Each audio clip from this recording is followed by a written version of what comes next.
शं वरुणः शन्नो भवत्वर्यमा शन्न इन्द्रो बृहस्पतिः शन्नो विष्णुरुक्रमः ॐ शान्ति शान्ति शान्तिः।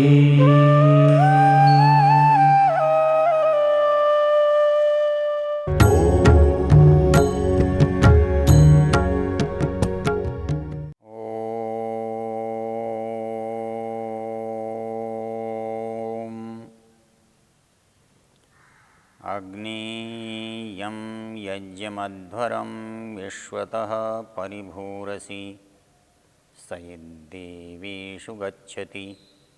ओम शांति शांति शांति। हम इस वेद ज्ञान की चर्चा में ऋग्वेद के प्रथम मंडल के प्रथम सूक्त की चर्चा कर रहे हैं और उसका ये चौथा मंत्र है, जिसका अर्थ हमने देखा था अग्नेयं यज्ञमध्वरं विश्वतः परिभूरसि स इद्देवेषु गच्छति। जब वेद मंत्र का अर्थ करते हैं, जब कोई भी व्यक्ति पहली बार इस मंत्र को पढ़ता है, किसी भी मंत्र को पढ़ता है, तो जैसा उसका ज्ञान होता है वैसे वैसे उसको अर्थ की प्रतीति होती है। हमारी ज्ञान की विशेषता है, हमको कोई बताए नहीं, हमको पीछे से कुछ थोड़ी सी जानकारी न हो तो नई जानकारी आसानी से नहीं होती। थोड़ा ज्ञान रहता है तो अगले ज्ञान से हमारा ज्ञान बढ़ जाता है। पुराना ज्ञान हमारे पास चाहिए, उस ज्ञान से नए ज्ञान की प्राप्ति होती है। तो इस ज्ञान को हम समझें तो पहले हमको जो हमारे मस्तिष्क में है, हम उससे समझने का यत्न करते हैं। मंत्र में सीधे सीधे शब्द हैं। अग्नि संबोधन है, यम यज्ञम अध्वरम विश्वतः परिभूरसि। यम अध्वरम यज्ञ, जिस यज्ञ को तुमने चारों ओर से सब तरफ से व्याप्त किया हुआ है, घेरा हुआ है, ऐसे अध्वर विशेषण वाले यज्ञ को तुम उसकी रक्षा करते हो और वह अपने उद्देश्य देवताओं को प्राप्त होता है। हमने इसमें पीछे विचार किया था कि यहाँ पर जो शब्दों के अर्थ हैं वो हम कैसे लें। हम प्रसिद्ध अर्थ है यज्ञ, जिसको हवन कहते हैं, अग्नि जिसे आग कहते हैं। यदि ये दो शब्दों का हम पकड़ें कि अग्नि यज्ञ को तुम धारण करते हो, अब यज्ञ को धारण करते हो तो ठीक है, लेकिन तुम इस यज्ञ को देवताओं तक ले जाते हो, तो इसमें जो मुख्य बात है, एक तो इसमें अग्नि को संबोधन करके कहा गया है। तो संबोधन करने से विशेषता का जो प्रगटीकरण है वो नहीं होता जो हो रहा है, क्योंकि अग्नि को क्या पता कि ये अध्वर है कि ध्वर है, क्योंकि उसमें उचित हो रहा है कि अनुचित हो रहा है ये अग्नि का विषय नहीं है। उचित अग्नि पहुंचती है ये ठीक है, लेकिन उस औचित्य का जो बंधन है, नियंत्रण है, वो किसके पास है? वो यज्ञ के पास या यज्ञ रूप अग्नि के पास नहीं हो सकता। तो यहाँ यज्ञ की अग्नि को नहीं बल्कि अग्नि परमेश्वर को कहा गया है, क्योंकि वो कर्ता है। कर्ता चेतन है और उसका जो यज्ञ है उसको करने का जो प्रयोजन है, उद्देश्य है, वो बता गया देवताओं तक पहुंचना, दिव्यता को प्राप्त होना। उस दिव्यता को प्राप्त करने के लिए कारण कौन है? कहता है तुम हो, हे अग्नि तुम हो। वो जो यज्ञ है उसे हम देवताओं तक प्राप्त करा सकते हैं। आचार्य सायण जब इसका अर्थ करते हैं तो अध्वर का अर्थ उन्होंने हिंसादि रहित में से बाहर की हिंसा का ग्रहण किया है, अर्थात कोई यज्ञ में विघ्न न डाले। जैसे माना जाता है कि राक्षस लोग यज्ञ में विघ्न डालते हैं और उस यज्ञ के कारण यज्ञ जो है भ्रष्ट हो जाता है। यहाँ भी एक ध्यान देने की बात है। जो असुर थे उन्होंने यज्ञ में जो विध्वंस किया वो क्या किया था कि जो सात्विक यज्ञ था उसे तामसिक यज्ञ में बदल दिया था, अर्थात उसमें हिंसा करके प्रदूषित कर दिया था, उसमें मांस और रक्त आदि से उसको प्रदूषित कर दिया था। अब यहाँ एक प्रश्न है कि यदि असुरों के कर्म यज्ञ के साथ निंदनीय हैं तो जो देवता लोग, जो विद्वान लोग, जो यजमान लोग यज्ञ में हिंसा कर रहे हैं वो भी तो असुर ही हैं। यज्ञ में मांस, यज्ञ में रक्त, यज्ञ में अस्थि आदि डालना यज्ञ को भ्रष्ट करना है। वो भ्रष्ट यज्ञ कभी भी फलदायी नहीं हो सकता। तो असुरों के द्वारा किया गया यज्ञ, इस तरह का कर्म यदि यज्ञ का भ्रष्ट करने वाला है तो वही कर्म यदि यजमान, पुरोहित, विद्वान कर रहे हैं तो वो भ्रष्ट क्यों नहीं है? इसलिए यहाँ जो अध्वर की हिंसा का अभिप्रेत है वो केवल उस हिंसा का नहीं है जिसकी ओर सायण ध्यान दिलाना चाहते हैं, बल्कि किसी भी तरह की हिंसा का, कायिक, वाचिक, मानसिक, सभी तरह की हिंसा का प्रतीक है। इसलिए अग्नि यहाँ परमेश्वर को कहा है, क्योंकि यज्ञ परमेश्वर के लिए ही किया जाता है और परमेश्वर के द्वारा ही किया जाता है। हमने ऋग्वेद के पुरुष सूक्तों की चर्चा करते हुए देखा था, यज्ञीन यज्ञम अयजंत देवा। देवता लोग यज्ञ से यज्ञ का आयोजन करते हैं। यज्ञ से यज्ञ का आयोजन कैसे करते हैं? अर्थात जो एक बड़ा यज्ञ चल रहा है उस बड़े यज्ञ में छोटे यज्ञ का आयोजन हो रहा है। यज्ञ एक सतत चलने वाली प्रक्रिया है। जब कोई बड़ी क्रिया चलती है तो छोटी छोटी बहुत सारी क्रियाएं उसमें अनायास चलती रहती हैं। जब कोई बड़ा उद्योग लगता है तो बहुत सारे छोटे उद्योग स्वयं पनप जाते हैं। तो परमेश्वर बड़ा यज्ञ कर रहा है। ये संसार का जो यज्ञ है ये उसका यजमान परमेश्वर है। वो निरंतर यज्ञ हो रहा है। उसी यज्ञ की सामग्री से संसार के व्यक्ति भी यज्ञ करते हैं, विद्वान लोग भी यज्ञ करते हैं, सामान्य जन भी यज्ञ करते हैं। तो यज्ञेन यज्ञम अयजंत, यज्ञ से यज्ञ किया जाता है और वो उसी तरह से अच्छा होता है, नियमित होता है, अलंकृत होता है और उसके लाभ होते हैं।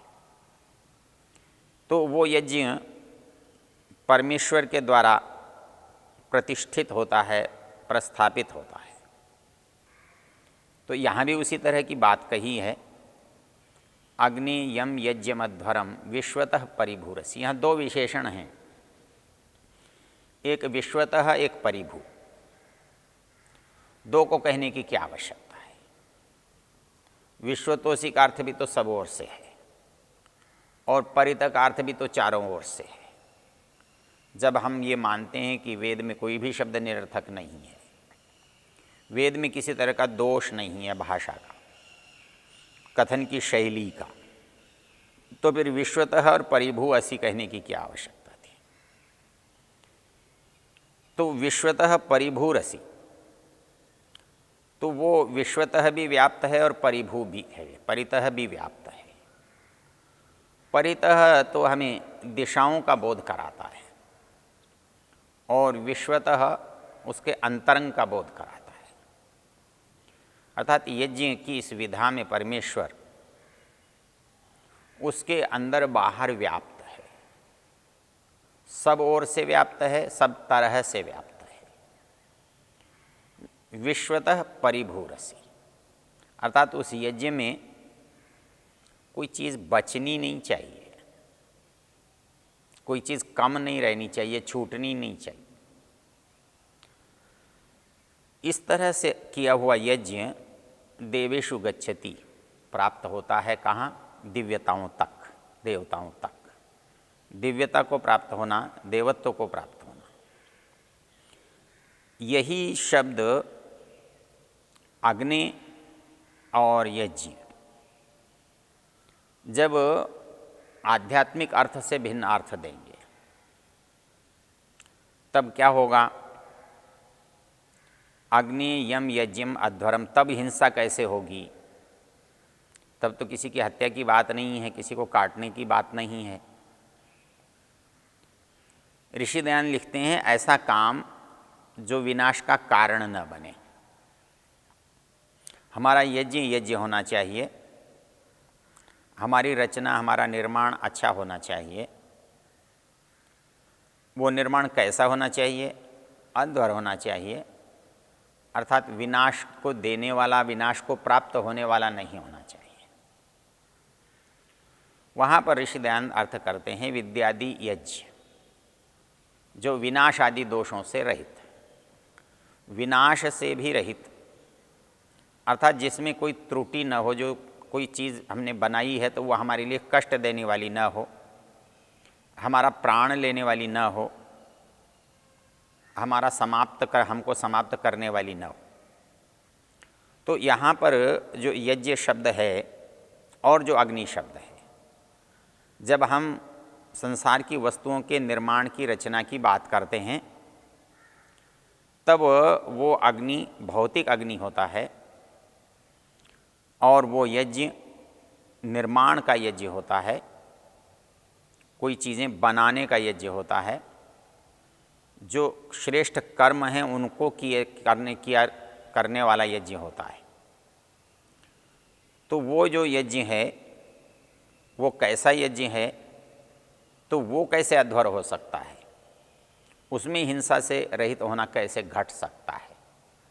तो इसको घटाने के लिए, अर्थात उस यज्ञ की जो त्रुटियां हैं, उस निर्माण में जो कमियां हैं, उन कमियों के होने वाले जो दुष्परिणाम हैं, कमियां होंगी तो परिणाम भी खराब होगा, परिणाम होगा तो हानि होगी। तो इस हानि और परिणाम से बचने के लिए हमें क्या करना पड़ेगा? यज्ञ को अध्वर बनाना पड़ेगा। उसके अंदर जो कमियां हो सकती हैं, त्रुटियां हो सकती हैं, बाधाएं हो सकती हैं, रुकावट हो सकती हैं, जिनका परिणाम बुरा हो सकता है, तो वो उसमें से हटाना पड़ेगा, निकालना पड़ेगा। तब क्या होगा? तब वहाँ अग्नि उसमें विश्वतः भी होगा और परितः भी होगा। उसकी रचना में अंदर से भी और बाहर से भी, स्थूल रूप में भी और गुणात्मक रूप में भी कोई कमी नहीं होगी, कोई न्यूनता नहीं होगी, कोई रुकावट लाने वाली बात नहीं होगी। जब ऐसा होगा तब वो यज्ञ इत निश्चय से देवेषु गच्छति, दिव्यताओं को प्राप्त होता है। जब हम इन शब्दों का अर्थ करते हैं तो हमारे सामने एक होता है कि इस शब्द का यही अर्थ होगा या कुछ दूसरा होगा। बाकी सब भाष्यकार यज्ञ का अर्थ यज्ञ करते हैं, हवन करते हैं, याग करते हैं, जो किया जा रहा है वही करते हैं। लेकिन ऋषि दयानंद यज्ञ का अर्थ शिल्प विद्या आदि भी करते हैं। तो अग्नि का अर्थ यहाँ अग्नि है भौतिक, तो वहाँ अग्नि है परमेश्वर। तो भौतिक परमेश्वर और अग्नि दोनों का पूरा अर्थ मंत्र में घटित होना चाहिए। सारे शब्द पूरे लगने चाहिए, दोनों ओर घटित होने चाहिए, तब दोनों अर्थ संगत होंगे। यदि दोनों सारे शब्द दोनों ओर नहीं घटित हो रहे हैं, सारे गुण दोनों ओर घटित नहीं हो रहे हैं, तो फिर अर्थ की संगति यदि ठीक नहीं बैठेगी तो उसको हम घटाना व्यर्थ समझेंगे, बेकार समझेंगे। तो इस दृष्टि से इस मंत्र पर जब हम विचार करते हैं तो इस मंत्र ने हमको एक ऐसे यज्ञ करने की प्रेरणा दी है जो विघ्न बाधाओं से रहित है और जिसका परिणाम निश्चित रूप से अच्छा हो। उस निश्चित रूप से अच्छे होने वाले परिणाम के लिए हम इस यज्ञ का आयोजन कर रहे हैं। इसलिए इस मंत्र का जो ऋषि है, इस मंत्र का देवता है और इस मंत्र का छंद, वो भी मधुच्छंदा ऋषि, अग्नि इसका देवता और गायत्री इसका छंद। तो जो गायत्री है वो भी पृथ्वी स्थानीय देवता है और अग्नि भी पृथ्वी स्थानीय है, छंद भी पृथ्वी स्थानीय और देवता भी पृथ्वी स्थानीय। तो दोनों से मिलकर जो चर्चा हो रही है उस पृथ्वी पर रहने वाले कार्य में और पृथ्वी पर होने वाले कार्य और व्यक्ति में घटित होनी चाहिए। और वो इस तरह से घटित होती है कि ये जो हमारा यज्ञ है, इस यज्ञ में व्यवस्था हो, नियमितता हो, इसके अंदर इसकी रचना में, इसके पदार्थों में, इसके कौशल में। क्योंकि जब किसी वस्तु का हम निर्माण करते हैं तो उसमें 3 चीज़ें काम आती हैं। उसके पदार्थ क्या हैं, उसमें रचना की चतुराई क्या है, विद्या क्या है, और हमने उसके लिए परिश्रम कैसा किया है। तो वैसे ही हर यज्ञ सफल हो सकता है, सफल होना चाहिए जिसमें ये हों। इसलिए मंत्र कहता है अग्नि यम यज्ञमध्वरम विश्वतः परिभूरसि सईद देवेषु गच्छति। ओ